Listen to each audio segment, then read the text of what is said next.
আনন্দ ভিডিওতে সবাইকে স্বাগতম। অবিশ্বাস্য হলেও সত্যি, এবার গরুর মূত্রে স্বর্ণের সন্ধান। গরু স্বর্ণ প্রস্রাব করছে, আক্ষরিক অর্থেই। ভারতের গির জাতের গরুর প্রস্রাব পরীক্ষা করে গবেষকরা স্বর্ণের সন্ধান পেয়েছেন। 4 বছর ধরে নিবিড় গবেষণার পর ভারতের জুনাগড় কৃষি বিশ্ববিদ্যালয়ের গবেষকরা গির জাতির গরুর প্রস্রাবে স্বর্ণের সন্ধান পেয়েছেন। 400 গরুর প্রস্রাবের নমুনা পরীক্ষার পর দেখা গেছে প্রতি লিটার প্রস্রাবে 3 মিলিগ্রাম থেকে 10 মিলিগ্রাম স্বর্ণ রয়েছে।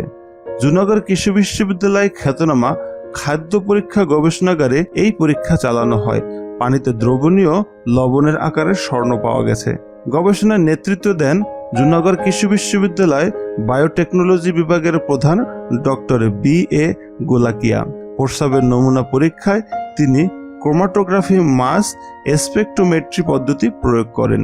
গোলাকিয়া বলেন, প্রাচীন সাহিত্যে গরুর মূত্রে স্বর্ণের কথা শুনেছি আমরা, কিন্তু এ নিয়ে কোনো বিশদ বৈজ্ঞানিক গবেষণা ছিল না। তাই আমরা 400 গরুর মূত্র নিয়ে গবেষণা চালিয়ে স্বর্ণের সন্ধান পাই। গোলাকিয়া আরও জানান, রাসায়নিক প্রক্রিয়া ব্যবহার করে গরুর মূত্র থেকে স্বর্ণ আহরণ করা সম্ভব। আজ এই পর্যন্তই। সবাই ভালো থাকবেন। আমাদের চ্যানেলটি যদি ভালো লেগে থাকে তাহলে অবশ্যই সাবস্ক্রাইব করুন।